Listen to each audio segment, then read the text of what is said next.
আমি নেত্রকোনা জেলা কালিয়াজুড়ি উপজেলা সাব রেজিস্ট্রি অফিস থেকে এসেছি। আমরা দীর্ঘ 29 দিন যাবৎ এখানে আমাদের কর্মসূচি পালন করে যাচ্ছি। আমাদের এক দফা এক দাবি, আমাদের চাকরি জাতীয়করণ চাই। আমাদের একই দাবি জাতীয়করণ। আমরা জাতীয়করণ ছাড়া এই মাঠ ছাড়ব না। আর আমাদের জাতীয়করণ নিতে স্যারদের সমস্যা কোথায়? আমরা অফিসে যে কাজ করি, গুরুত্বপূর্ণ কাজ করি, সরকারি ভলিউম লেখি, আমরা টিপ সই খাতা পূরণ করি, ইন্ডেক্স ইন্ডোজমেন্ট সমস্ত কাজ আমাদের হাত দিয়ে হয়ে থাকে।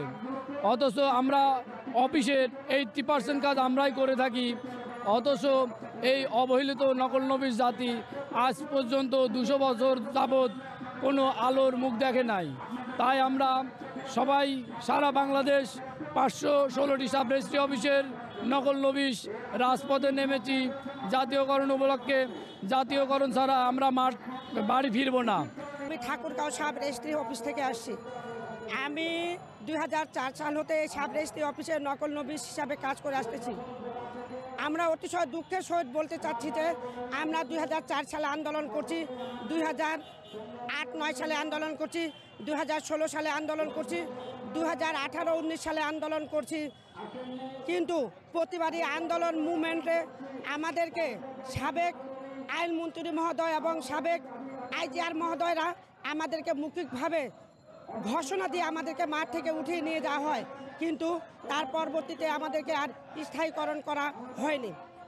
আমি আরও দুঃখের সহিত বলতে চাচ্ছি যে এই সাব রেজিস্ট্রি অফিসে 516টি সাব রেজিস্ট্রি অফিসে প্রায় 16,245 জন নকলনবিশের মধ্যে প্রায় 70% নকলনবিশ আমাদের নারীর নকলনবিশ।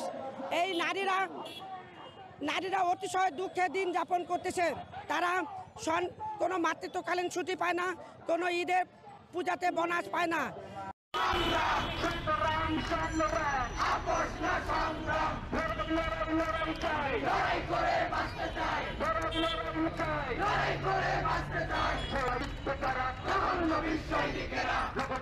সংস্কৃতিরা